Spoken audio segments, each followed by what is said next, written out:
কামাইতে পারলাম না, এত নেকি আমি অর্জন করতে পারলাম না, খাওয়াই হয় না তো দাওয়াত খাওয়াবো কেমনে? আর কয়েদখানা থেকে, জেলখানা থেকে কয়েদি মুক্তি দেব কেমনে বিবি? এই জন্য আফসোস করতেছি। আল্লাহর হাবিবের কন্যা আম্মা ফাতেমা জোহরা রাদিয়াল্লাহু তাআলা না বলতেন, স্বামী আমার দুঃখ করবেন না, আপনি চলে যান, আমার আব্বা হুজুরকে, সাহাবায়ে কেরাম রিদওয়ানুল্লাহি তাআলা আজমাইনকে সকলকে দাওয়াত দিয়ে আসুন। ও বিবি গো, খাওয়ার মতো বাড়িতে কিছুই নেই, 3 দিন ধরে তো আমি তোমাকে কিছু দিতে পারি না, কেমন করে আমি দাওয়াত দিতে যাই? সঙ্গে সঙ্গে আম্মা জান বলতেছেন, স্বামী আমার, রুজির মালিক হলেন আল্লাহ, আর রুজি বন্টনকারী আমার পিতা রাসূলুল্লাহ।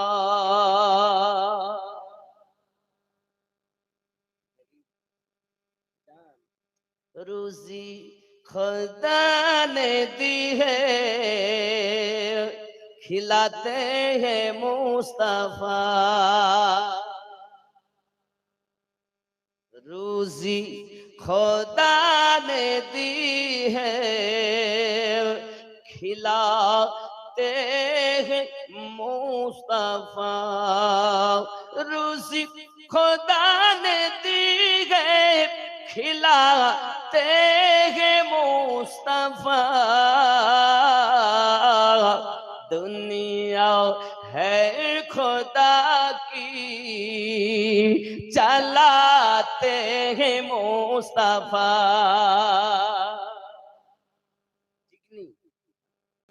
कितने आमिर हो के भी तैबा न जा सके,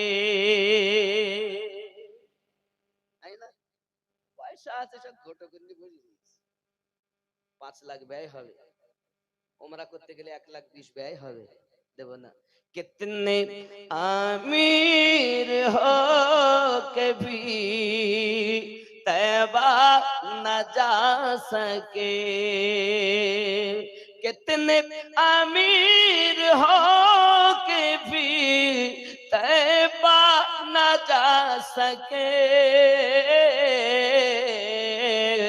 जाते वही है जिनको बुलाते हैं मुस्तफा, रोजी खुदा ने दी है, खिलाते हैं मुस्तफा। जोरे बोलो, কথা বুঝতে পারছেন? पढ़कर दुरूद रात में सो जा बाउदू, पढ़कर दुरूद रात में सो जा बाउदू, पढ़कर दुरूद रात में सो जा बाउदू,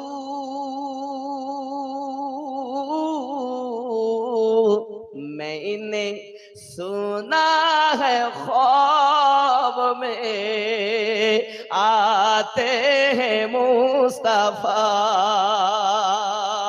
रोजी खुदा ने दी है, खिलाते हैं मुस्तफा। जोरे बोल সুবহানাল্লাহ। বিবির কথা শুনে স্বামী টুকটুক করে মসজিদ নববীতে হাজির হলেন। ইয়া রাসূলুল্লাহ, ইয়া হাবিবাল্লাহ, হুজুর আমার বাড়ি সাহাবায়ে কেরাম রিদওয়ানুল্লাহি তাআলা আলাইহিম আজমাইন সহ আমার বাড়িতে দাওয়াত কবুল করতে হবে।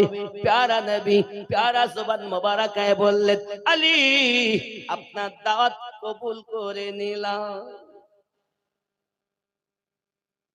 খেতে দেওয়ার মতো তো কিছু নেই। আজকে আপনাদের গ্রামে জলসা, প্রত্যেক বাড়িতে মেহমান আছে না নাই? শ্বশুর এসেছে, শাশি এসেছে, শালা এসেছে, বিটি এসেছে, বিটির কত আত্মীয় এসেছে, প্রত্যেক বাড়িতে মেহমান। আল্লাহর হাবিব বলেন, একজন মেহমানের যদি খেদমত করো 70টি মেহমানের বরকত আল্লাহ তোমার হাড়ির মধ্যে দেবে। কিন্তু আমাদের মধ্যে এরকম ভাব, কেমন ভাব দেখুন, মনে করুন কোন মেহমান এসে 1 সপ্তাহ থেকে গেল, কিছু ব্যয় হলো, স্বামী আর স্ত্রী কথা, হুঁ, তুমি তো বলতে বলিলে, না তুই তো বলতে বলি, দুজনাতে ঝগড়া লেগে গেল মেহমান যাওয়ার পর। আবার অনেকে তো মেহমান থাকতেই মুখ খুশমুশ চায় না, আছে। আর যদি খাবার নাই বা থাকতো তাহলে তো মেহমান আসলে তো রেগে যেত, যেত না। ও জওয়ান যুবকেরা, আহলে বায়াতদের অবস্থা দেখুন। হযরতে আলী কারামাল্লাহুল করিম তিনি দাওয়াত দিলেন আম্মা জান ফাতিমা রাদিয়াল্লাহু তাআলা আনহা একটি ডেকচি নিয়েছেন, খালি খালি ডেকচিটা উনুনের উপরে চাপিয়ে দিয়েছেন, একটি নামাজের পাটি নিয়েছেন, মুসাল্লা নিয়েছেন, ঘরের কোণাতে পেতে দিয়েছেন, সাজদাতে পড়ে গিয়েছেন, মালিক আমি জানি খেতে দেওয়ার মতো খাবার আমার বাড়িতে মজুদ নাই, আমি ফাতিমা 3 দিন থেকেই তো অনাহারে আছি, আয় রব্বে করিম আমি ফাতিমা আপনার দ্বারে ফরিয়াদ করি, আমার খালি ডেকচিটা যদি আপনার রহমত দিয়ে পরিপূর্ণ না করেন আমি ফাতিমা সাজদা থেকে মাথা খানা উঠাবো না। এই জওয়ান যুবকেরা, ও জননী মা খালারা ভালো করে শুনে রেখে দেন, আমাদের মায়েদের কাছে আজ নামাজ নাই, আমার মায়েদের কাছে আল্লাহর ইবাদত নাই, আছে শুধু সিরিয়াল দেখা।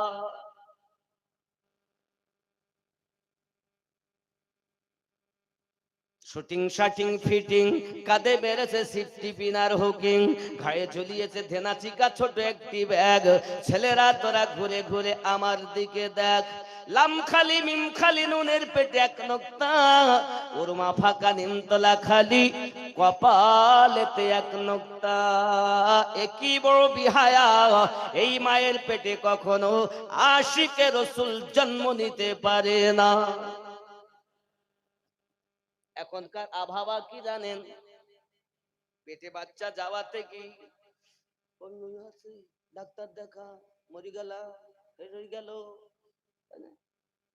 ডাক্তার দেখতে মেয়ে তো বাড়ি এনেছে, কি আর করবে, এখনো শুধু মোবাইলে সিরিয়াল দেখে।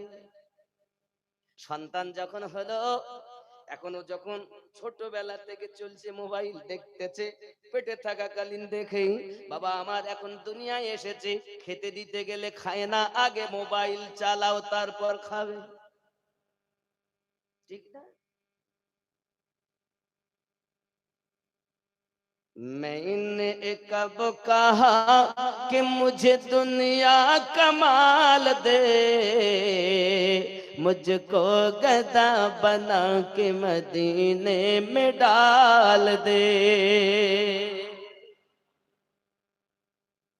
मैंने कब कहा कि दुनिया कमाल दे, मुझको गधा बना के मदीने में डाल दे, कहते रहे बिलाल यही हर मकाम पर, निकलेगी मेरी जात मोहम्मद के नाम पर, ऐसा ऐसा ही मेरे सीने में इश्क़ बिलाल दे, मुझको गधा बना के मदीने में डाल दे। जोरे हाँ আব্বা জি আমার শুধু সিরিয়াল দেখে, কিছু ইয়ং ছেলে দেখবেন হাতে হয়তো বালা, নইলে লাল ধাগা বাঁধাও, কেউ যায় সুপার স্প্লেন্ডার, কেউ যায় বুলেটে, কেউ যায় কি জামাই গাড়ি, আগে নাম ছিল, এখন বলতেছে আর্টিকা দরকার, নাহলে বিয়ে হবে। এ যাচ্ছে শু, ও আসছে ভু, কে কাকে সালাম দেয়। এ যুবক রাস্তার ধারে তার ইচ্ছা হয়েছে পেটের ভিতরে বলে ইনকিলাব জিন্দাবাদ, আমাদের কথা মানতে হবে, বার করতে হবে। পেটের ভিতরে যখন আঘাত হলো, সঙ্গে সঙ্গে রাস্তার কোনায় দাঁড়িয়ে বাবা আমার চেন টেনে পেশাব আরম্ভ করে দিল। আল্লাহর বান্দা নবীর উম্মত একটু ভাবুন, একটি কুকুর যখন পেশাব করে নিজের একটা টাং উঁচু করে নেয়, দেহকে বাঁচানোর চেষ্টা করে, আর আপনি মানুষের বাচ্চা হয়ে নিজের দেহ বাঁচাতে পারলেন না, আপনি কেমন নবীর উম্মত? ও আমার জননী মা খালা, খেয়াল করুন রাতের বেলা আম্মা জান খাতুনে জান্নাত সালামুল্লাহি আলাইহা, তিনি রাতের নিশিতে আপনার কিনা কান্না করছেন সাজদাতে গিয়ে, মালিক আপনি আমার খালি ডেকচিটা পরিপূর্ণ করে দিন। আমার আল্লাহ পাক ডাক দিয়ে বলেন, জিবরিল লাব্বাইকা ইয়া রাব্বাল আলামিন, ও জিবরিল জমিনে চলে যাও, যাইয়া আমার ফাতেমা রাদিয়াল্লাহু তাআলা আনহার খালি ডেকচিটাও জান্নাতি পোলাপ দিয়ে পরিপূর্ণ করে দাও। ও আমার আব্বা জানেরাও, ও আমার আম্মা জানেরাও, আমি আপনাদের বলতে চাই গো বাবা, পৃথিবী সরজমিনে আম্মা জান রোনাদারি করতেছেন নামাজের পাটিতে, এমন করে কান্না করতে করতে অদীর্ঘক্ষণ পর উনি নামাজের পাটিটা ছেড়ে দিয়েছেন। এমন সময়তে আপনার কিনা ডেকচির কাছে এসে বিসমিল্লাহ বলে যেই না ঢাকনা তুলেছেন, দেখছেন গরম গরম পোলাও। জোরে বলুন,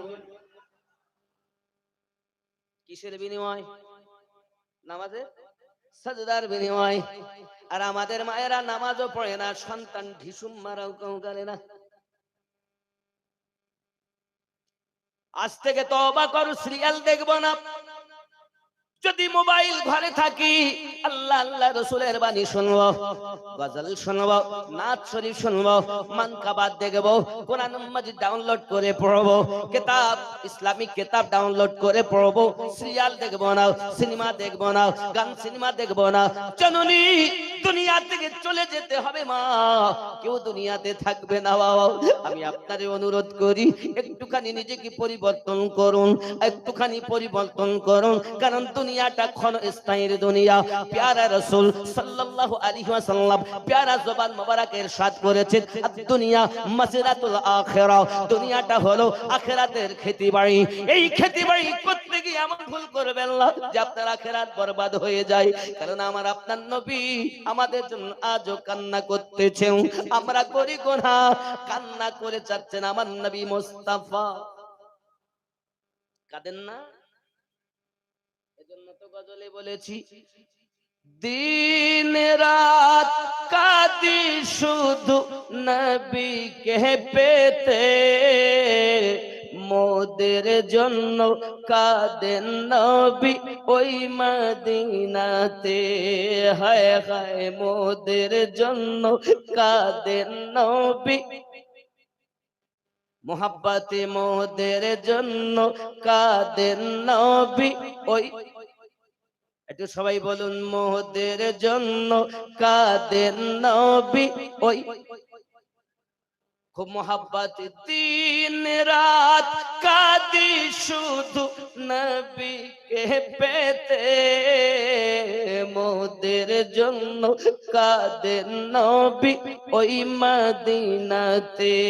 হায় হায় মোদের জন্য কাঁদেন নবী।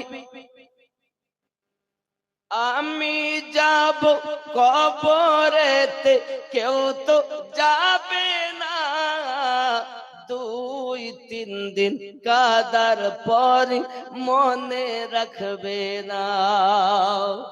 আমি যাব কবরেতে, কেউ তো যাবে না, 2-3 দিন কাদার পরে মনে রাখবে না।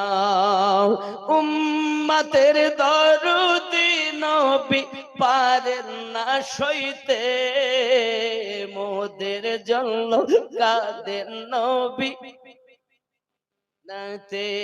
হায় হায় মোদের জন্য কাঁদেন নবী, দিন রাত কাঁদি শুধু নবীকে পেতে, মোদের জন্য কাঁদেন নবী ওই সবাই যখন কবরেতে রেখে চলে যায়, তারপরেতে আমার প্রিয় নবী এসে যায়।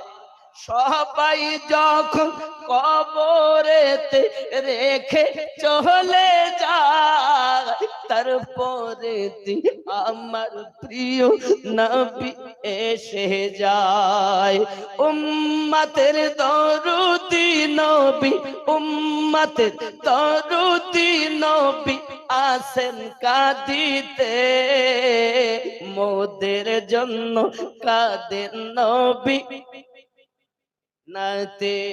হায় হায় মোদের জন্য কাঁদেন নবী ওই মদিনাতে। খেয়াল করুন, আল্লাহ নবীজিকে প্রথম সৃষ্টি করে বন্ধুকে বন্ধু দেখেন মায়ার নজরে। হায় হায় বন্ধুকে বন্ধু দেখেন মায়ার নজরে। আল্লাহ নবীজিকে প্রথম সৃষ্টি করে বন্ধুকে বন্ধু দেখেন মায়ার নজরে। উম্মতের মায়ায় নবী, উম্মতের মায়ায় নবী আসেন কাঁদিতে, মোদের জন্য কাঁদেন নবী নাতে। হায় হায় মোদের জন্য কাঁদেন নবী। বন্ধুরে একবার কি চিন্তা ফেরে না আমাদের, যে নবী আমাদের জন্য এখনো কান্না করছেন? প্রশ্ন জাগতে পারে, হুজুর নবী যদি আমাদের জন্য কাঁদেন, কেন আমরা দেখতে পাই না, শুনতে পাই না?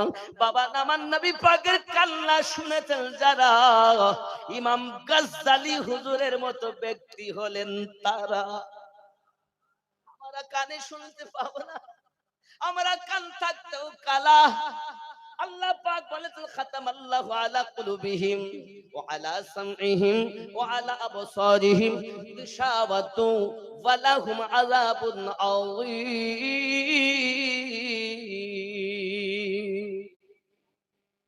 ও বন্ধু আমার, যাদের অন্তরে মোহর আল্লাহ পাক আল্লাহ তাআলা যাদের কর্ণে আপনার কিনা পর্দা দিয়েছেন, যাদের কর্ণে মোহর মেরেছে, চোখে যাদের পর্দা দিয়েছে, তারা তো দেখতে পাবে না, তারা তো শুনতে পাবে না। আমার জওয়ান যুবকেরা, আল্লাহর হাবিব সাল্লাল্লাহু আলাইহি ওয়াসাল্লাম খাওয়া দাওয়ার পরে জিজ্ঞাসা করতেছেন, ও আমার সাহাবায়ে কেরাম, জি হুজুর কি খাবার খাইছেন আপনারা? সবাই উত্তর দিচ্ছেন, হুজুর এত সুন্দর খাবার খেয়েছি, দুনিয়ায় কখনো খেতে পাইনি। এত সুস্বাদু, এত সুন্দর। আমার নবী বলেন, আপনারা জানেন কি খাবার খেয়েছেন? না হুজুর। শুনে রাখুন, দাওয়াত দেওয়া কাজ হযরত আলীর, খালি ডেকচি চাপানো কাজ কন্যা ফাতেমার, আর রহমতি খাবার দিয়ে ডেকচি পূর্ণ করে দেওয়া কাজ হলো আমার আল্লাহ। মা ফাতেমার নামাজের বিনিময় জান্নাতি খাবার খেতে পেয়েছে।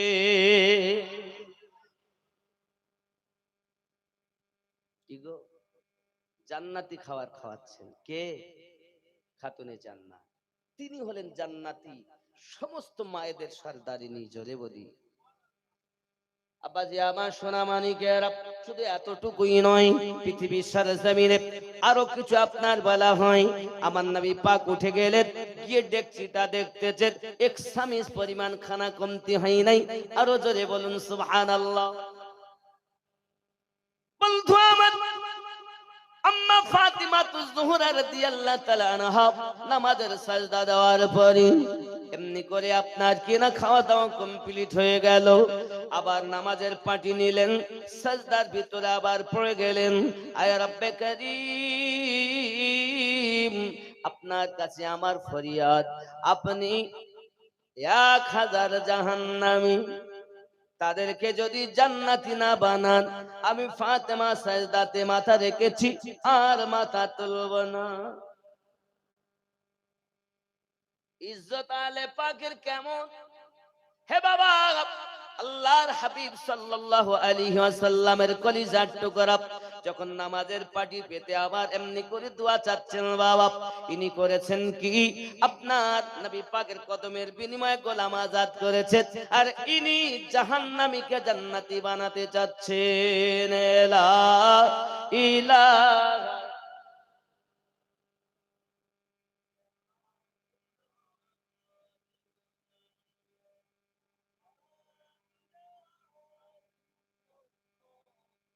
মুহাম্মাদুর রাসূলুল্লাহ সাল্লাল্লাহু আলাইহি ওয়াসাল্লাম।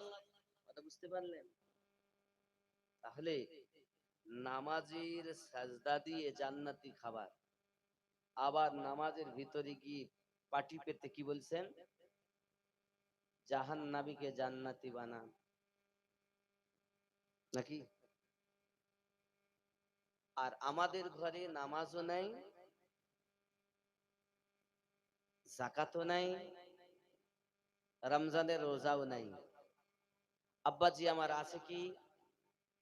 শুধুমাত্র ঝগড়া। আচ্ছা, আপনাদের এখানে মায়েরা যখন নামাজ পড়েন তখন জোরে পড়েন না আস্তে পড়েন? আমরা যখন পুরুষেরা পড়ি মাগরিব, এশা, ফজর, আলহামদুলিল্লাহি রাব্বিল আলামিন, জোরে পড়ি না আমরা? মায়েরা জোরে পড়েন আস্তে পড়েন? আর ঝগড়া করার বেলায়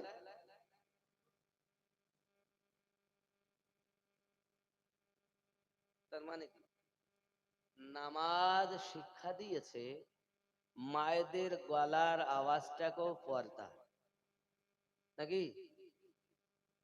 আর ঝগড়া করার বেলা যদি পূর্ব পাড়ায় কথা বলে তো পশ্চিম পাড়ার লোক শুনতে পায়।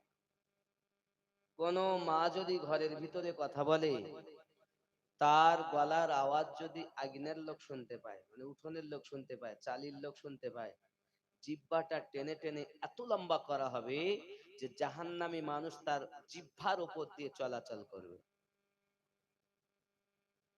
ও বাবা, মায়েদেরকে জোরে কথা বলা যাবে না, আওয়াজটা বদলা। আর ঝগড়া করে তো এত জোরে করে, কোন মায়ের যদি অলংকারের আওয়াজ ঘরে বাজে, ওই ঘরে বরকত হবে না। কেউ যদি নাখুন নখ রাখে, নখ,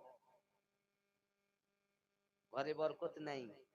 আবার অনেকে কপালে দেয় টিকলি, আপনার এখানে দেয় নাকি? কপালে টিকলি দেওয়া যায় না।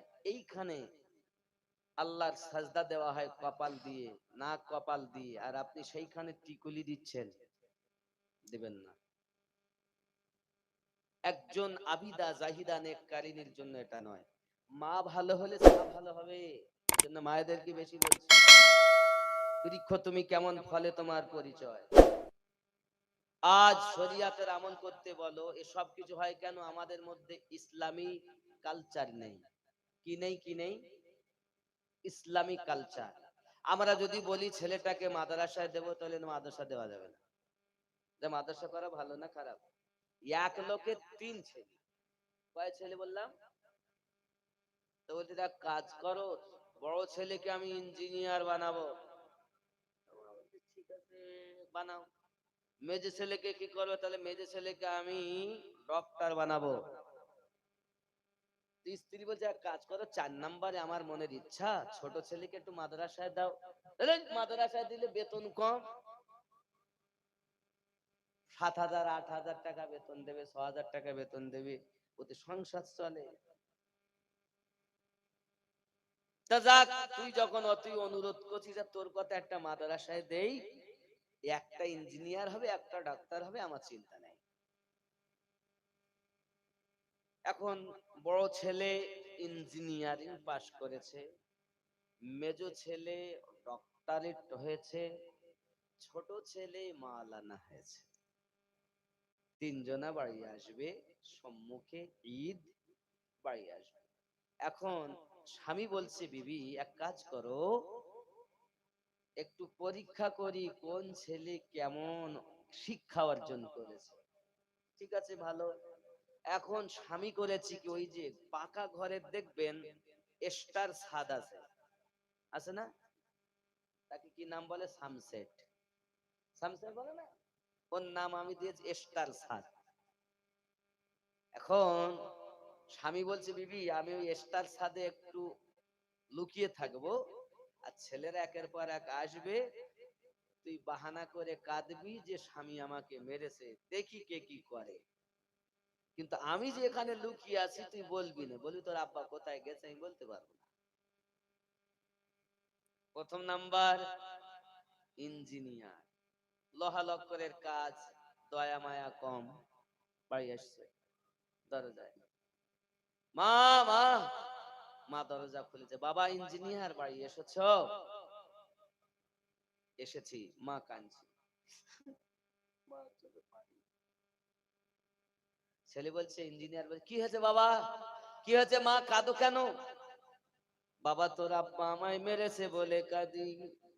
ইঞ্জিনিয়ার বলতেছে, মা সারা জীবন যা করেছে এখনই তাই করবে, তা মেনে নেওয়া যাবে না, সমাজে আমাদের মান সম্মান আছে। কোথায় গেছে, কোথায় গেছে বলতে পারবো না। মা শাবল কই? বলে কি হবে, এক শাবলের বাড়িতে বাপের মাথা ফাটিয়ে দিব, আর সহ্য করব না। বাপ শোনে না, কিচ্ছু বলে না। মিনিট 15 গেল, মেজো ছেলে বাড়ি আসছে, ডক্টরে দরজায় আওয়াজ দেয়, মা দরজা খুলে দিয়েছে। আব্বা আমার মায়ের চোখে পানি কাঁদে, মা কাঁদো কেন? মা বলে, বাবা রে তোর আব্বা আমাকে খুব মেরেছে রে বাবা, তাই কাঁদি। সঙ্গে সঙ্গে মেজো বেটা এমবিবিএস ডক্টর, কাটাকাটি কারবার, দয়া মায়া কম। বাপ জানে ছেলে যদি আমার ডক্টর হয়, গেলেই ডক্টর জানে নরমালে কে বাচ্চা প্রসাব করা যাবে, তবু টাকার লোভে করে না। ঠিক না ভুল বলছি? এমন একটা কথা বলে দেবে বাপকে, তার গার্জেনকে, বাচ্চা উল্টে আসে, এক্ষুনি না করলি হবে না, কাটতে হবে। বাপ দেখে আমার কন্যা মারা যাবে, তার থেকে কাটাকাটি করিয়ে নেওয়া ভালো। আমার যাওয়া ওই ডক্টরদের হিসাব দিতে হবে, নরমালি চেষ্টা করলে বাচ্চা প্রসব করাতে পারতো, টাকার লোভে করিনি। বাপ জানে যদি আমার ছেলে সারাদিনে 10টা করে, কমপক্ষে 10,000 করেও যদি নেয়, 2,000 করে এদিক ওদিক গেলেও 80,000 আমার বেটার হবে। ওর বেটাকে কি মাদ্রাসায় দেয় 6,000 টাকা মাসে বেতন, দিন 80,000, আর এখানে মাসে 6,000 দেয়। এ যুবক খুব ভালো করে ব্রেনের ভিতরে নেয়। মেজো বেটা বলছে, মা হাসা কোথায় রেখেছেন? বলে হাসা কি করবি? বলে কেটে ফেলবো, যেহেতু কাটাকাটি কারবার, দয়া মায়া কম। মিনিট 20 গেল, ছোট বেটা মাওলানা বাড়িতে এসেছে, দরজার সম্মুখে আওয়াজ দিচ্ছেন, আসসালামু আলাইকুম ইয়া আহলাল বাইত, জোরে বলুন সুবহান। দরজা খুলেছেন জননী, বাবা মলবি বাড়ি এসেছো? জি আম্মা এসেছি। আম্মা কাঁদেন কেন আপনি? বাবা তোরা বাড়ি ছিলি না, আর তোর আব্বা আমাকে মেরেছে এই জন্য কাঁদি। ছোট ছেলে বলছে, মা আমার মনে হয় আপনি আমার আব্বার কাছে কোনো অপরাধ করেছেন, নইলে আমার আব্বা আপনাকে মারতেন না। ও জননী আমার আব্বা কোথায় একবার বলুন। মা ডাক দেয়, বাবা আব্বার খোঁজ নিস কেন? বলে যেখানে আমার আব্বা আছেন আমি আব্বার কাছে যাব, আব্বাকে ধরে বাড়িতে নিয়ে আসব, আপনি আমার আব্বার কদম দুটি ধরে ক্ষমা চেয়ে নেবেন। আল্লাহর হাবিব বলেছেন, যে স্ত্রী তার স্বামীর কাছে ক্ষমা চায়, আর স্বামী যদি খুশি হয়ে দোয়া করে, আল্লাহর 8খানা বেহেশতের দরজা তার জন্য খুলে যায়। ও জওয়ান যুবকেরা, বাবা সহ্য করতে পারে না, স্টার ছাদ থেকে সানসেট থেকে লাফ মেরে পড়ে। দুই ছেলে তো আজকে কি আশ্চর্য, কি হইলো? ছোট ছেলেটাকে বুকে করে ধরে আর বলে, বিবি ইঞ্জিনিয়ারিং পড়িয়েও আমি ভুল করেছি, ডক্টরি শিক্ষা দিয়ে আমি ভুল করেছি। বিবির ছেলেটাকে যদি আলেম বানাতাম, কোরআন মাজিদের বলি বলতো, হাদিসে মুস্তাফার বলি বলতো। বিবিরে এই ইঞ্জিনিয়ার আর ডাক্তার বানাতে লক্ষ লক্ষ টাকা ব্যয় করেছি, আর আমার ছেলে যেটা মাওলানা, এই ছেলেটার পিছনে ঠিক মতো আমি টাকা ব্যয় করিনি। পানি মতো ডাল খেয়ে, আলু খেয়ে, না খেয়ে আমার ছেলে নবী পাকের বলি শিক্ষা করেছে, আল্লাহর বলি শিক্ষা করেছে। বিবিরে তুমি জিতে গেছো, আমি হেরে গেছি। এ আমার জওয়ান যুবক, কোন ইঞ্জিনিয়ারিং লেখাপড়া করা আমি নিষেধ করি না, ডক্টরের শিক্ষা করা আমি নিষেধ করি না। তবে দেখবেন ডক্টর রাস্তা দাঁড়িয়ে পেশাব করে, ইঞ্জিনিয়ার রাস্তায় দাঁড়িয়ে পেশাব করে, মাস্টার রাস্তায় দাঁড়িয়ে পেশাব করে, কোন হাফেজ কোরআন, কোন আলেমে দ্বীন কখনো রাস্তায় দাঁড়িয়ে পেশাব করে না। এটাই হলো নবী পাকের শিক্ষা। ঠিক নেই? আব্বা আমার, আল্লাহর নবী তুর পাহাড়ে যাচ্ছেন কথা বলার জন্য। 3 মাস অন্তর অন্তর কথা বলেন তুর পাহাড়ে যাওয়ার সময়তে দেখতেছেন একটি কবরে বড় আযাব হয়। উনি ফিরে এলেন, আব্বা আমার চলে গেলেন। পরের বার যখন কথা বলতে যান কোহে তুরে, দেখেন কবরটা জান্নাতের আলোয় আলোকিত। জিজ্ঞাসা করেন, আয় রব্বে কারীম, বিগতবার দেখলাম আযাব, জাহান্নামী আযাব, কষ্ট, এখন আরাম কিসের? মহান আল্লাহ পাক বলেন, আমার বন্ধু আপনি জানেন না, ওই ব্যক্তি যখন দুনিয়া থেকে চলে আসে, এত পাপী এত গুনাহগার যে কবরে আযাব হয়। কিন্তু বিবি গর্ভবতী ছিল, ওই বিবিকে ওসিয়াত করেছিল, বিবি আমার যদি মেয়ে হয় কাবার খাদেম বানাবে, খাদেমা বানাবে কাবা শরীফের, আর পুত্র হলে মাদ্রাসায় ভর্তি করে দেবে। এখন বাচ্চাটার বয়স হলো প্রায় 3 বছরের কাছে। 3 বছর আমি আল্লাহ তার কবরে আযাব দিই, কিন্তু আজ তার বেটা মাদ্রাসায় গিয়ে ওস্তাদের কাছে পড়তেছে বিসমিল্লাহির রহমানির রহিম। ওগো আমার বন্ধু, আপনি বলুন, যার সন্তান মাদ্রাসায় বসে বসে আমাকে রহিম বলে ডাকেন, রহমান বলে ডাকে, আমি আল্লাহ তার পিতার কবরে আযাব দিতে লজ্জাবোধ করি, তাই আমি আল্লাহ তার বাপের কবর জান্নাতের শান্তি দিয়েছি। এ বাবা,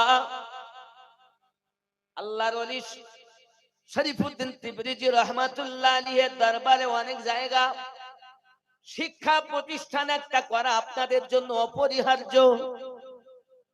যে গ্রামের মানুষ একটা মাদ্রাসা করে সাদকায়ে জারিয়া করে যায়, ওরে আমার জওয়ান যুবকেরা, যদি আলেম বানাতে পারেন, হাফেজ বানাতে পারেন, কারি বানাতে পারেন, আপনারা আল্লাহর দয়ার জান্নাতে মহাল পেয়ে যাবে। একটা মাদ্রাসার প্রয়োজন আছে না নাই? আছে না নাই? এত টাকা কোথায় দিবেন? বন্ধু আমার, বলতে গেলে বলতে হয়, ইলমে শরিয়াত পাশে আছে, ইলমে মারিফাতের খাজানা। শরিয়াতের শিক্ষা হলো মাদ্রাসায়, মারিফাতের শিক্ষা হলো ওলির দরগায়। যুবকরে আমার, ইলমে শরিয়াত, ইলমে মারিফাত দুটি জ্ঞান অর্জন করা ফরজ। যুবক, জগৎ বড় আল্লাহর ওলি ছিলেন ইমাম জালালউদ্দিন রুমি।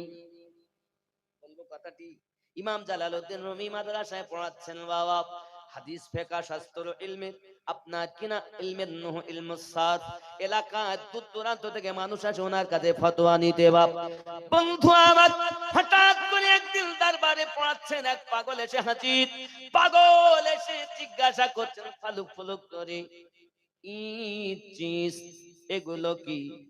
সঙ্গে সঙ্গে ইমাম, সব থেকে বড় আলেম, জালালউদ্দিন রুমি বলছেন তু না দানি, উনি জিজ্ঞাসা করছেন এগুলো কি, কি চিজ, এগুলো কি? এই যে কিতাব পড়া, হাদিস ফিকহ, ইলমে নুহ, ইলমে সাদ, অনেক কিতাব, এগুলো কি? উনি জিজ্ঞাসা করছেন ই চিজ, এগুলো কি? উনি উত্তর দিচ্ছেন তু না দানি, এগুলো তুমি বুঝবে না। মনে করছেন পাগল মানুষ, কি বুঝবে? বন্ধু আমার, সঙ্গে সঙ্গে ওই পাগল দুনিয়ার পাগল নয়, আমার আল্লাহ ও নবীর পাগল। বন্ধু আমার, যেই কিনা তাকিয়েছেন, দেখতেছেন, তাকিয়ে দেখতে দেখার সঙ্গে সঙ্গে কিতাবগুলোতে আগুন ধরে গেল। এই আগুন ধরে যাওয়ার পরে আশ্চর্যান্বিত হয়ে গেলেন তিনি। কত জ্ঞান অর্জন করলাম, তবে চোখ দিয়ে তাকালে আগুন ধরে যায় জানি না।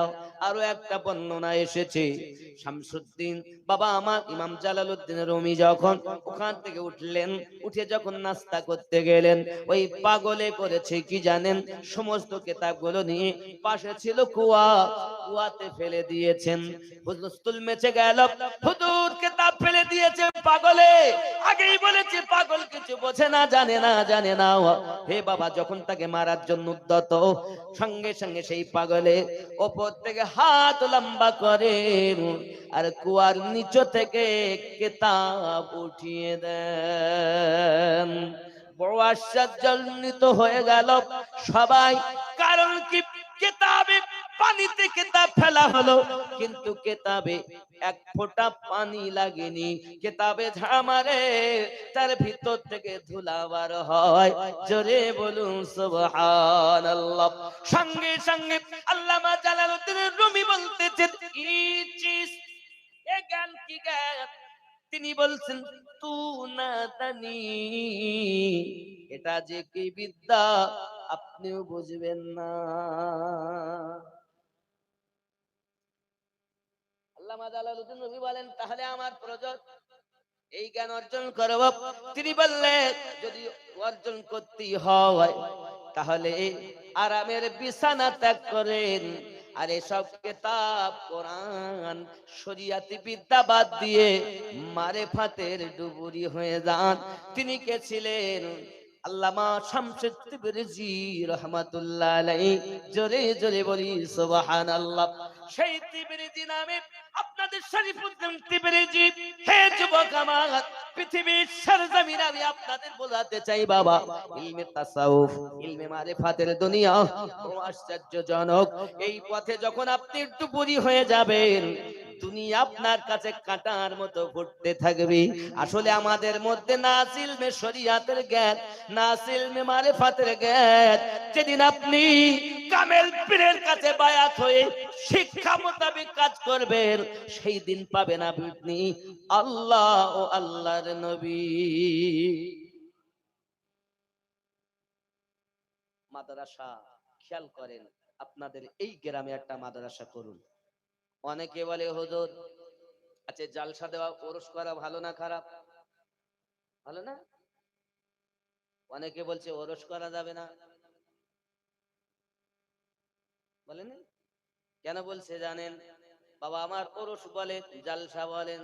এখন জালসা দেওয়া ভালো, কিন্তু মেলা লাগানো ভালো। ভালো না? মেলা লাগানো ভালো? ভালো না? ভালো না? তাহলে মেলা লাগেনি মানে ভালো। এখন বেটা ছেলে আর বিটি ছেলে যেখানে দেখবেন বিটি ছেলে থাকবে, বেটা ছেলে যাবি। একটা বেটা ছেলে দেখতে পাচ্ছেন রাস্তায়? কেন বলেন তো? একটা যুক্তি দেই।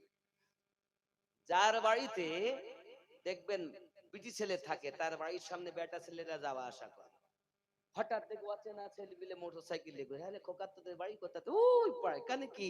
তো এসে দেখা করার জন্য। মোবাইলে যোগাযোগ আছে। যার বাড়িতে দেখবেন বিটি ছেলে আছে, তার বাড়ির সামনে ক্যারাম বোর্ড খেলে, যুবকেরা তার বাড়ির সামনে আড্ডা দেয়।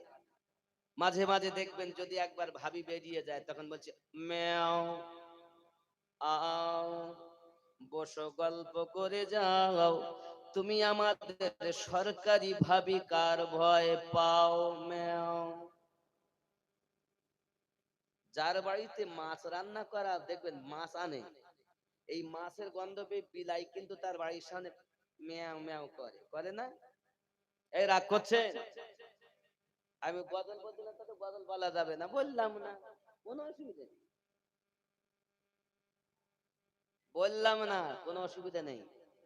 তবে যদি মনে করেন হিংসা মনে, তাহলে অসুবিধা, কারণ নাত শরীফ পড়া সাহাবীদের সুন্নাত। নাত আলাদা, মানকাবাত আলাদা, হামদ আলাদা, গজল আলাদা। আপনি যে সব গজল বলেন তা আপনি অপরাধী।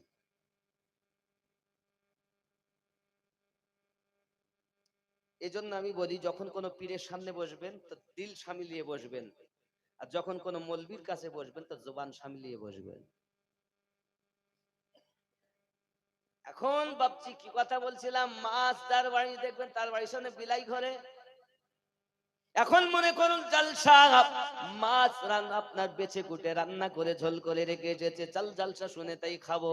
এখন হাড়ি সরপোষটা ভালো করে লাগাননি, দরজাটা ভালো করে লাগাননি, জানালাও খোলাও। বিড়াল বলে ম্যাও, সুযোগ পেলে খাও। সময় পেয়েছে, ফাঁক পেয়েছে, সুযোগ হয়েছে, ভিতরে ঢুকলো, বাড়িতে গিয়ে দেখতেছে মাছ নাই, বিলাই খেয়ে গেল। দোষকার বিলায়ের? আমি বুঝাতে চাচ্ছি জননী, যদি তোমার দরজা ভালো করে লাগানো থাকতো, তোমার যদি জানালা ভালো করে লাগানো থাকতো, তাহলে বিলায়ের দল ম্যাও ম্যাও করে চলে যেত, তোমার হাড়ির মাছ নষ্ট করতে পারত না। আমার মা যদি শরিয়াতে মুতাহারার পর্দাগুলোকে আপনার বজায় রেখে দিতেন, যদি মাথা না খোলা থাকতো, আপনার পৃথিবীর জমিনে যদি বেপর্দা না ঘোরাফেরা করত, তাহলে এই বিলায়ের দল ম্যাও ম্যাও করে চলে যেত, কোন মায়ের সতীত্ব নষ্ট হতো না। সতীত্ব নষ্ট হওয়ার পিছনে সেই মা দায়ী, নিজে দায়ী। ও আমার জননী, তুমি জানালাকে ভালো করে টাইট করে লাগাও, দরজাকে ভালো করে টাইট করে লাগাও, বিলাই যতই ম্যাও ম্যাও বলুক কোনো ক্ষতি তোমার হবে না। আল্লাহুম্মা সাল্লি আলা মাওলানা মুহাম্মদ ওয়া আলা আলি সাইয়্যিদিনা। মাওলাই কারীম, যতক্ষণ পর্যন্ত 1000 জাহান্নামী মাপ না হবে, আমি ফাতিমা সাজদা থেকে মাথা কানা তুলব না। আমার আল্লাহ পাক আল্লাহ তাআলা বলেন, জিবরিল চলে যাও জমিনে, আমার হাবিবুল্লাহর কন্যা এত কান্না করে, যাও না জিবরিল, যাই আমার নবী পাকের কাছে আমার ওহীটা পৌঁছিয়ে দিন, জামা ফাতিমার সাজদার বিনিময়ে 1000 জাহান্নামী আমি আল্লাহ নগদ জান্নাতি ডিক্লার দিলাম। আহলে বায়াতের শান হলো এটি। খাতুনে জান্নাত রাদিয়াল্লাহু তাআলা আনহার সাজদার বিনিময়ে জান্নাতি খাবার খাওয়া হয়েছে, আম্মা জানের সাজদার বিনিময়ে জাহান্নামী 1000 নগদ জান্নাতি হয়েছে। জোরে বলল। আমি আমার মায়েদের বলবো, নামাজি হন, পরেজগার হন, ইবাদতি হন। এ বাবাজি সোনা মানিকেরা, ইমাম পাক রাদিয়াল্লাহু তাআলা আনহু কারবালার মাটিতে যখন পৃথিবীর জমিনে ইমামে হোসেন পাক যখন কারবালার মাটিতে তার সিনার উপরে আপনার কিনা সীমার বসে বসে হীরার তলোয়ার চালায়, ইমাম পাক ডাক দিয়ে বলতেছেন, আমি আমার নানুর মুখে শুনেছিলাম যে আমার রক্ত ত্যাগ কুত্তা মুখ দেবে, উঠ উঠ তলোয়ার, তুই আমার গলা কাটতে পারবি না, আমাকে একটু নামাজ পড়তে দে, আমি বলে দেব তোকে কোন জায়গা থেকে তলোয়ার চালালে আমার গলা কাটতে পারবি। আমি আপনাদের বুঝাতে চাই বাবা, হীরার তলোয়ার আমার নবী পাক বলেছিলেন, ইমাম পাক জন্ম নেওয়ার পরে বাবাজি আমার 61 হিজরিতে ঘটনা ঘটবে। আমার নবী পাক সাল্লাল্লাহু আলাইহি সাল্লাম জন্মের পরে বলেছিলেন, ফাতিমা আমি তোমার বেটা হোসাইনের গলাতে কেন চুমা দেই জানো মা? এই কারণে চুমা দেই, দুশমনেরা যখন তলোয়ার চালাবে আমার নানু ভাইয়ের গলা যেন কাটতে না পারে। আমি রাসূলুল্লাহ এখন থেকেই চুমা দিয়ে দিলাম। আমি বুঝাতে চাই বাবা, পাথর হাজরে আসওয়াদে মানুষ চুমা দেয় কেন? আমার নবী পাক চুমা দিয়েছেন। সিদ্দিক আকবর রাদিয়াল্লাহু তাআলা ডাক দিয়ে বলছেন, পাথর আমি তোকে চুমা দিতাম না, আমি এই কারণে চুমা দেই যে আল্লাহর হাবিব তোকে চুমা দিয়েছে। ও সোনা মানিকেরা, ফারুক আজম বলেন আমি তোকে এই জন্য চুমা দেই যে নবী পাক তোকে চুমা দিয়েছে, নইলে আমি চুমা দিতাম না। এ আমার সোনা মানিকেরা, পৃথিবীর জমিনে এইটাই যদি হয়, একবার চুমা দিয়েছেন নবী পাক, পৃথিবীর মানুষ বারবার চুমা দিচ্ছেন। আর যে গলাকে আমার নবী বারবার চুমা দিয়েছেন, ওই গলা ইসলাম বাঁচানোর জন্য, কাবা বাঁচানোর জন্য, আমাদেরকে বাঁচানোর জন্য হোসাইন পাক কাটিয়ে দিয়েছে। मैं क्या करूं बयान फजीलत हुसैन की, मैं क्या करूं बयान फजीलत हुसैन की, मैं क्या करूं बयान फजीलत हुसैन की। अल्लाह जानता है हकीकत हुसैन की, अल्लाह जानता है हकीकत हुसैन की। कहते थे बार बार मैं हैदर कलाल हूँ, कहते थे बार बार मैं हैदर कलाल हूँ, कहते थे बार बार मैं हैदर कलाल हूँ। मानी न जालिमों ने नसीहत हुसैन की, मैं क्या करूं बयान फजीलत हुसैन की।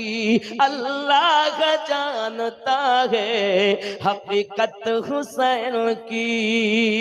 जोरे बोलो, दुनिया में चाँद जानिब कोहराम मच गया, दुनिया में चाँद जानिब कोहराम मच गया, दुनिया में चार जानिब कोहराम मच गया।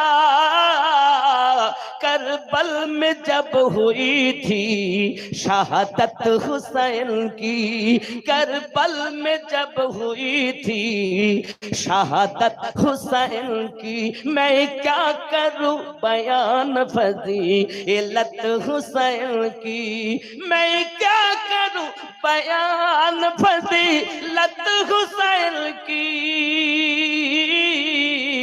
अल्लाह जानता है हकीकत हुसैन की, अल्लाह जानता है हकीकत हुसैन की। জোরে হবে। তুমি বলছো হুসাইন শুধু ইসলাম বাঁচিয়ে গিয়েছেন? আজ মসজিদের আজান হচ্ছে তো ওনার সাদকাতে, আজ জালসা সাজতেছে তো ওনার সাদকাতে নাকি? খুব ভালো করে বুঝুন হে বন্ধু। ইমাম পাক নিজের গর্দান কাটিয়ে দিয়েছেন, শিক্ষা দিয়েছেন, जान देना पड़े दे दो, लेकिन बातिल के आगे सर ना झुकाना। हमारी भी अंदर वही तवर है, अहले सुन्नत वल जमात के अंदर यही जोश है, ये गर्दन काट तो सकता है लेकिन बातिल के आगे झुक नहीं सकता। अब्बा जी इमाम पाक अली मकाम রাদিয়াল্লাহু তাআলা আনহু তিনি বললেন, উঠো নামাজ আদায় করি।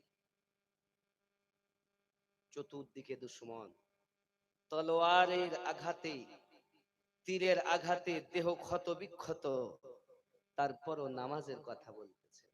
আর তুমি সেই হোসাইন পাকের ওয়াফাদার হয়ে এক ওয়াক্ত নামাজ নাই। তুমি তো দুশ্মন, গিরগেটির মতো খালি ছদ্মবেশী রূপ পাল্টাতে আরম্ভ করেছো, আর বলছো আমি নবীর আশিক, আহলে বায়াতের পাগল। আরে আহলে বায়াতের দাবিদার, মুহাব্বতের দাবিদার তারা জিন্দেগিতে নামাজ ছাড়ে না যারা, অনিচ্ছাবশত কোন প্রয়োজনে ছেড়ে যেতে পারে এটা আলাদা, ইচ্ছা করে নামাজ ছাড়ে না যারা, আশিক আহলে বায়াত হলো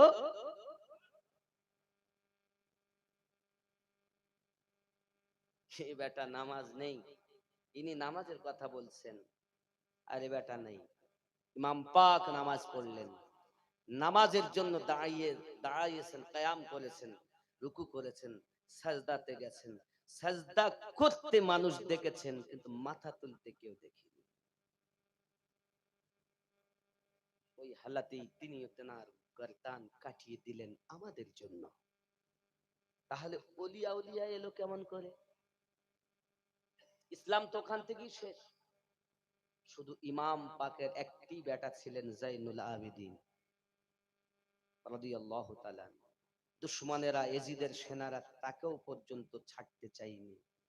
যে তাবুতে অসুস্থ হালাতে তিনি ছিলেন, উঠে দাঁড়ানোর ক্ষমতা ছিল না ওনার, উনিও চেয়েছিলেন কারবালায় নিজেকে শহীদ করবেন। হযরত ইমাম পাক বলেছিলেন, বাবা তুমি যদি শহীদ হয়ে যাও তাহলে হুসাইনের বংশ চলবে কেমন করে? বাবা গো তুমি থাকো, আর সমস্ত কিছু যখন মদিনায় যাবে তা আমার নানুকে শুনিয়ে দেবে, বলবে বাবা এই মায়েরা যারা আছে, মহিলারা, এদেরকে কে নিয়ে যাবে? এদের রাহবার তুমি, এদের সবই তুমি। দুশমনের দল তাবুতে আগুন ধরিয়ে দিয়েছে, আগুন ধরিয়ে দিয়েছে দুশমন, যাতে জাইনুল আবেদিন আগুনে পুড়ে শেষ হয়ে যাবে, ইসলাম আর চলবে না।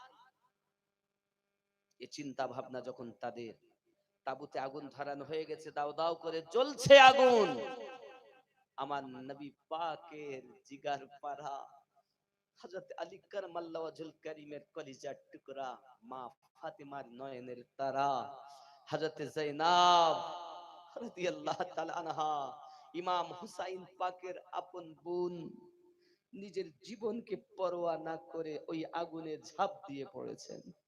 লোকে দেখতেছে তো মারাই যাবে, জাইনুল আবেদিনও মরবে, তার এমনি করে হুসাইন পাকের কন্যাও, হুসাইন পাকের বোনও আপনার শহীদ হবে। এই চিন্তা ভাবনা যখন, হে বাবা, দুশমনদের যখন এটাই চিন্তা ভাবনা, কিছুক্ষণ পর হযরত আম্মা যায়েনাব রাদিয়াল্লাহু তাআলা আনহা ইমাম জাইনুল আবেদিনকে কাঁধে করে বাইরে নিয়ে এসেছেন। আমি বুঝাতে চাচ্ছি এটাই, ভাইপোকে বাঁচাচ্ছেন ফুপু আম্মা, ফুপুকে হযরতে যায়েনাব, ইনি কে? আলী কাররামাল্লাহু ওয়াজহুল কারীমের বোন, কন্যা, হুসাইন পাকের বোন, জাইনুল আবেদিনের ফুপু আম্মা। আমার নবী যেমন হুসাইন হাসানকে ভালোবেসেছেন, তেমন যায়েনাবকেও ভালোবেসেছেন। বাবারা, ওই দিন যদি আম্মা যান কারবালার ওই তাবুর মধ্য থেকে ইমাম জাইনুল আবেদিন পাককে বার করে না আনতেন, এই ডাঙ্কা বাজানো কোথায় থাকতো?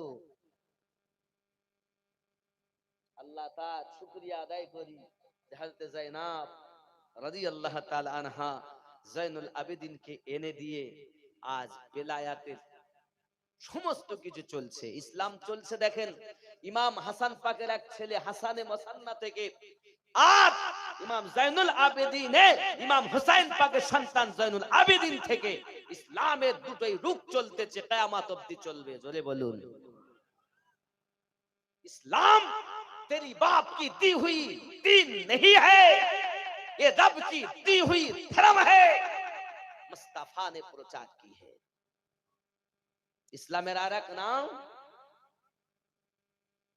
হযরতে আবু বকর, ইসলামের আর এক নাম ফারুক আযম, ইসলামের আর এক নাম উসমান জিন নুরাইন, ইসলামের আর এক নাম হযরতে হায়দার কাররান, ইসলামের আর এক নাম খাতুনে জান্নাত ফাতেমা জোহরা রাদিয়াল্লাহু তাআলা আনহা, ইসলামের আর এক নাম হাসনাইন কারিমাইন। চিৎকার মেরে কোন সুবহানাল্লাহ। ইমাম জাইনুল আবেদিন থেকে উনারি সাহেবজাদা হযরত ইমাম মোহাম্মদ বাকর, ইমাম মোহাম্মদ বাকের সাহেবজাদা হযরত ইমাম মোহাম্মদ জাফর সাদিক, এরকম সুবহানাল্লাহ। এই ইমাম মোহাম্মদ জাফর সাদিক আমাদের ইমাম আবু হানিফা রাদিয়াল্লাহু তাআলা আনহুর মুর্শিদ। জোরে বলুন। ডাল দাও ডাল দাও, খোঁজ রাখো না, ডাল থাকলে তো দিবে।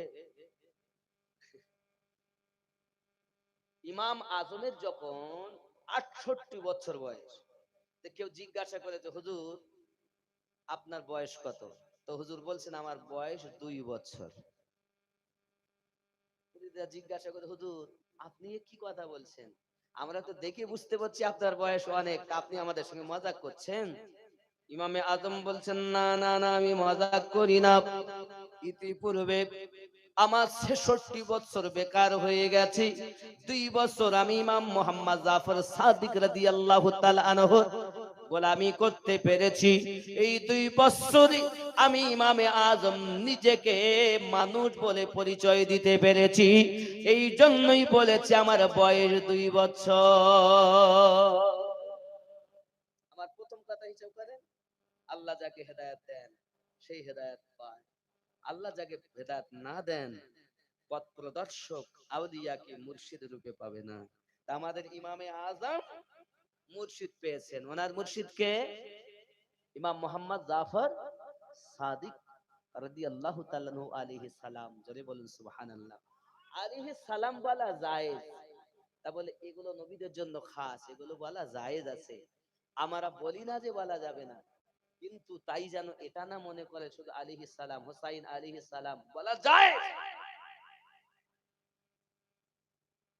বাপজি আমার, যাই হোক, ইমাম জাফর সাদিক রাদিয়াল্লাহু তাআলা আনহু থেকে বাবাজি আমার ইমাম মুহাম্মদ আলী রাজা, ইমাম মোহাম্মদ কাজিম, ইমাম তাকি আলী, ইমাম নাকি আলী, ইমাম হাসান আসকারি, ইমাম মেহেদি। জোরে কোন সুবহানাল্লাহ।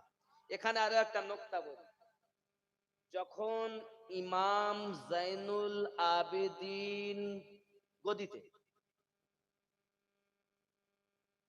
কেউ জিজ্ঞাসা করেছেন বাগে ফেদাকের বিষয়,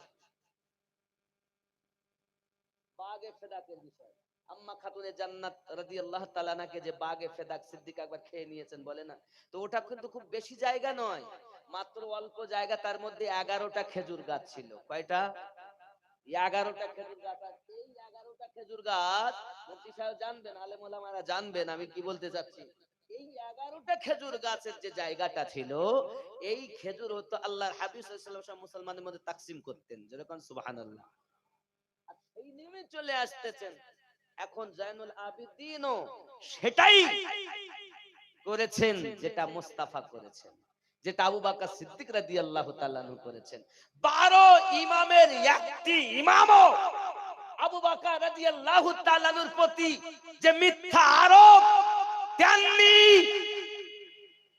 নামধারী কিছু আহলে বায়াতের আশিকগণ এখন এসে আবু বকর রাদিয়াল্লাহু তাআলা আনহুর প্রতি মিথ্যা আরোপ দিচ্ছে। কথা বুঝতে পারেননি? বুঝতে পারেননি? এগুলো খেয়াল করতে হবে। আমরা আহলুস সুন্নাত ওয়াল জামাত, আমরা ছিলাম, আছি, থাকবো। জোরে বলি। বাপজি আমার, যে কথাটা বলছিলাম, আমাদের পাকিস্তান থেকে একটি যে আহলুস সুন্নাত ওয়াল জামাতের অন্তর্গতই এবং যে দলটি জামাত ইসলামী, দাওয়াতে ইসলামী, ইসলামের দাওয়াত, ওনাদের পক্ষ থেকে আগামী 13-14 ডিসেম্বর কলকাতায় খিদিরপুর নওয়ালি পাড়াতে বিশাল বড় ইজতেমার আয়োজন করা হয়েছে। কথা বুঝতে পারছেন? দাওয়াত ইসলামী, কথা বুঝেছেন? খুব মহাব্বতী মানুষ, রাসূল করিম সাল্লাল্লাহু তাআলা আলাইহি ওয়াসাল্লামের ইশক করেন। এবং আপনারা শুনবেন, হয়তো দেখবেন, পাকিস্তানের আপনার আল্লামা ইলিয়াস কাদরি, আল্লামা ওবাইস কাদরি, এনাদের দামাত বারকাতুল আলিয়া, আল্লাহ পাক এনাদের দ্বারাতে অনেক আমার নবী পাকের সুন্নাত মোতাবেক জীবন যাপন করার অনেক মুসলমানকে হেদায়েত দান করেছেন। কথা বুঝতে পেরেছেন? এজন্য আমি আপনাদেরকে বলবো, সঙ্গে থাকুন, এনারা আমাদেরই ভাই, নাকি বলেন? मैं मदीने चला, मैं मदीने चला। নাত বললে তো অসুবিধা হবে, এই জন্য বলবো না। তবে একটা নামাজ কেন পড়েন, এর জন্য একটু বলতেই হয়। বলবো, নামাজ কেমন করে ঘুমাও তুমি ফজর করে কাজা, এমনও তো হতে পারে জোহরে জানাজা। ঠিক না? ঠিক না? মুমিন হয় না জন্ম নিলে মুসলমানের ঘরে, কাফের মুমিন তফাৎ কি হয় ওরে প্রেমেরই উপরে। এই জীবনে নামাজ যেন হয় না তোমার কাজা, এমনও তো হতে পারে জোহরে জানাজা। বেনামাজির লাশ কবরে রাখিবে যখন, মাটির চাপে পাঁজরের হাড় ওরে ভাঙবে রে তখন। বেনামাজির লাশ কবরে রাখিবে যখন।